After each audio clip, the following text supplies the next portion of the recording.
Morning बच्चों। बेटा पिछली बार हमने जो कवयित्री ललित थी उनके 2 वाक्य किए थे, है ना। आज की जो हमारी वर्कशीट है इसमें बाकी के बचे हुए 2 वाक्य हैं। जो आपकी पाठ्य पुस्तिका है उसमें हमें 4 वाक्य दिए हुए हैं। कश्मीरी शैली में गाए जाने वाले जो पद हैं, ठीक है, उनको वाक्य कहा गया है, जो कि कवयित्री ललित की जो एक शैली है, ठीक है, उसको पहले लिखा नहीं गया था। जैसे मैंने आपको पहले बताया था कि पहले उनको लिखा नहीं जाता था, केवल मौखिक रूप से, ठीक है, बोलकर या गाकर एक पीढ़ी से दूसरी पीढ़ी में ये जो वाक्य थे ये प्रचलित हो गए, लेकिन बाद में इनको लिखा गया और अन्य लोगों तक पहुंचाया गया।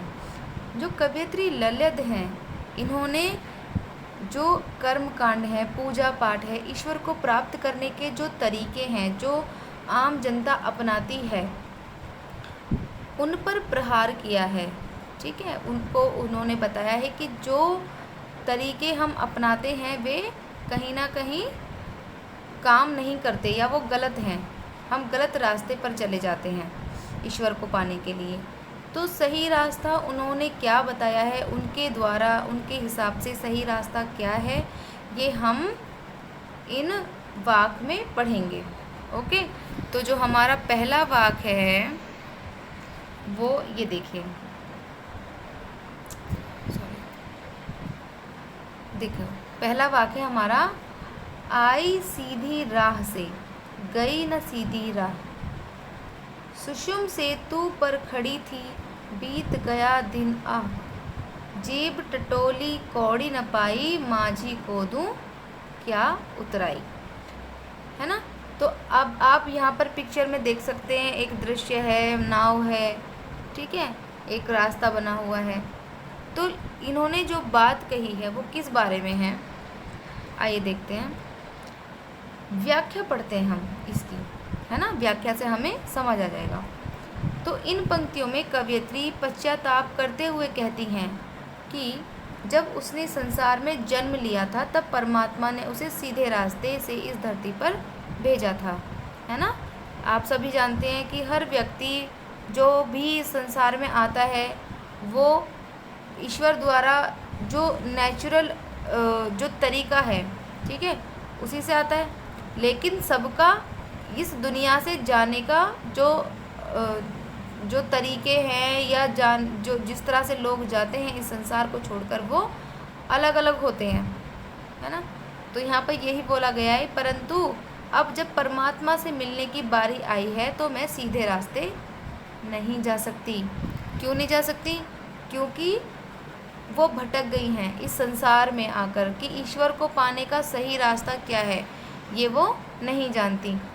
क्योंकि जब उसे अपनी गलती का एहसास हुआ तब बहुत देर हो चुकी थी, है ना। जब उन्हें ये पता चला कि मैं गलत रास्ते पर हूँ, ईश्वर प्राप्ति इस रास्ते से मुझे नहीं होगी, तो तब तक बहुत गलती हो चुकी थी, बहुत देर हो चुकी थी और वो इसको अपनी गलती कहती हैं। उसने भक्ति रूपी सीढ़ी को ना चढ़कर कुंडली योग को अपनाकर परमात्मा और अपने बीच पुल बनाने की कोशिश की, है ना। तो क्या होता है, देखो, जब हम ईश्वर को प्राप्त करना चाहते हैं तो सबके अपने अपने अलग अलग तरीके होते हैं। तो यहाँ पर जो कवयित्री ने तरीका अपनाया वो कुंडली योग का, यानी कि आप बैठ जाओ, ईश्वर की भक्ति में लीन हो जाओ बिल्कुल, और ईश्वर को पाने के लिए अपने आप को एकदम न्यौछावर कर दो, बिल्कुल अपने आप को भूल जाओ, है ना। ऐसा योग उन्होंने करा, हठ योग कहते हैं जिसे, है ना। तो उससे क्या हुआ, उन्होंने अपने और ईश्वर के बीच पुल बनाने की कोशिश करी, अर्थात वो जिस रास्ते से ईश्वर की प्राप्ति को जा सकती थी। लेकिन क्या हुआ, इस प्रयास में वह लगातार असफल होती रही और साथ ही उनकी आयु भी बढ़ती गई। उसके जीवन की संध्या अर्थात मृत्यु नज़दीक है ना। पार पाने के लिए परमात्मा जब उससे पार उतराई रूप में उसके पुण्य कर्म मांगेंगे तो ईश्वर को वो क्या मुंह दिखाएगी, अर्थात जब वो ईश्वर के पास पहुंचेंगी और परमात्मा उनसे पूछेंगे कि आपने पूरे जीवन में क्या पुण्य काम किए हैं, तो उनके पास बताने के लिए कुछ भी नहीं होगा और वो ईश्वर से आंखें चुराएंगी। ठीक है, तो उन्हें क्या देगी, यानी कि माझी को दूँ क्या उतराई। इन पंक्तियों का अर्थ यही है, माझी कौन है, ईश्वर है ना। और उन्होंने पार जो हमें लगाया है, ईश्वर ने लगाया है हमें इस जीवन से पार, तो उनको उतराई, यानी कि शुल्क के रूप में वो क्या देंगी ईश्वर को, क्योंकि उनके द्वारा तो उन्होंने कोई कर्म, पुण्य कर्म किए ही नहीं है। आगे देखते हैं, क्योंकि उसने तो अपनी पूरी ज़िंदगी हठ योग में बिता दी है ना, हठ योग करते करते बिता दी, ईश्वर की साधना में बिता दी, लेकिन जो सही तरीका था ईश्वर को पाने का वो नहीं अपनाया। उसने अपनी ज़िंदगी में ना कोई पुण्य कर्म कमाया और ना ही कोई उदारता दिखाई। उदारता अर्थात जो जीव जंतु हैं, जो मनुष्य हैं, जो प्राणी हैं, उनके प्रति दया का भाव रखना। ठीक है, ऐसा कुछ काम नहीं किया, तो अब पछतावे के अलावा कुछ भी नहीं कर सकती। तो अब वो पछतावे के अलावा कुछ भी नहीं कर सकती।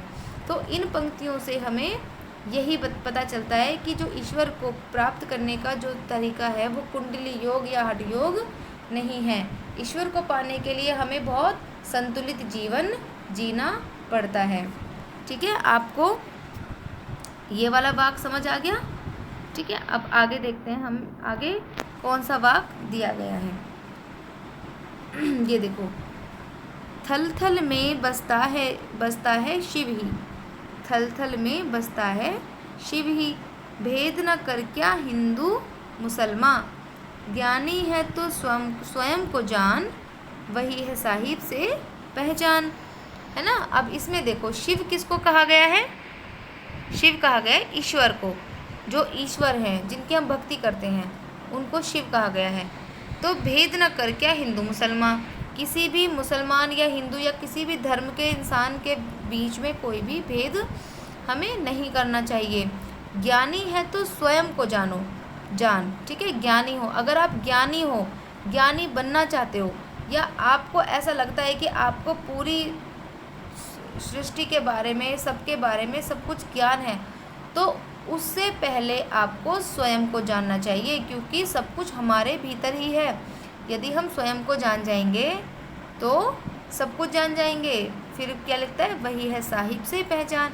साहिब यानी फिर से जो ईश्वर हैं, है ना। अगर हम अपने अंतर मन को जान जाते हैं, अपने अंदर हम पहचान लेते हैं अपने आप को, तो वही ईश्वर से सच्ची भक्ति है या सच्चा मिलन है ईश्वर से। तो यही इसमें वाक्य में कहा गया है। आइए व्याख्या इसकी देखते हैं। इन पंक्तियों में कवयित्री ने बताया कि ईश्वर कण कण में मौजूद है, यानी थल थल में, यानी कण कण में। आपने हमेशा सुना होगा कि इस धरती पर, इस संसार में, इस ब्रह्मांड में जितने भी, कोई भी छोटे से छोटा कोई धूल का कण भी है, उसमें भी क्या है, ईश्वर छुपे हुए हैं, है ना। तो सबके दिल के अंदर मौजूद है ईश्वर। इसलिए हमें किसी व्यक्ति से हिंदू मुसलमान जानकर भेद नहीं करना चाहिए। अगर कोई ज्ञानी है तो उसे सबसे पहले क्या करना चाहिए, अपने अंदर झांककर अपने को पहचानना चाहिए। वही ईश्वर से मिलने का एकमात्र रास्ता है ना। तो यही हमने देखा, इसमें इन्होंने बहुत अच्छी अच्छी बातें कही हैं, बहुत अच्छी बातें सिखाई हैं लोगों को कि यदि आप ईश्वर से मिलना चाहते हैं, ईश्वर को जानना चाहते हैं, तो सबसे पहले आप खुद को पहचानिए। तो आइए देखते हैं इसमें हमें क्या करना है। देखो बेटा, इसमें ना हमें प्रश्नोत्तर दिए गए हैं, तो हम वाक्य के आधार पर, जो भी हमने अभी पढ़ा है उसके आधार पर हमें इनके प्रश्नों के उत्तर देने हैं। तो पहला है, कवयित्री ने अपना जीवन कैसे बिताया, है ना। उन्हें किस बात का पछतावा है, जो हमने अब तीसरे नंबर वाले वाक्य में पढ़ा था, है ना। क्वेश्चन नंबर 2 देखो, आपको कौन सी पंक्ति सबसे अच्छी लगी, उन्हें लिखिए और उनका भाव अपने शब्दों में लिखिए। भाव लिखने का अर्थ है, जैसे कि अभी मैंने आपको अपने शब्दों में समझाया है ना, वो आपको अपने शब्दों में लिखना है, ना कि आप जो उसमें लिखा हुआ है उसी को उतार देंगे। ओके, मैं सबका काम चेक करूँगी बेटा, आपको अपने शब्दों में, जैसे कि मैंने आपको अपने शब्दों में समझाया है उस तरह से आपको करना है। आगे देखिए क्वेश्चन नंबर 3, कवयित्री ने ऐसा क्यों कहा कि हमें भेदभाव नहीं करना चाहिए, है ना। तो आपको ये बताना है कि भेदभाव हमें क्यों नहीं करना चाहिए। क्वेश्चन नंबर 4 देखो, कवयित्री के अनुसार ईश्वर से मिलने का रास्ता क्या है। तो ये कवयित्री के अनुसार बताना है आपको, है ना, अपने अनुसार नहीं बताना कि आप क्या किस तरह से ईश्वर प्राप्ति कर सकते हैं। आपको बताना है कि कवयित्री ने जो वाक्य में बताया है उन्होंने कौन से रास्ते अपनाने के लिए कहा है। ओके, तो ये थी आज की आपकी वर्कशीट। इसको देखना है आपको, वीडियो को एक बार 2 बार, आपको बहुत अच्छे से समझ में आ जाएगा। ओके बेटा।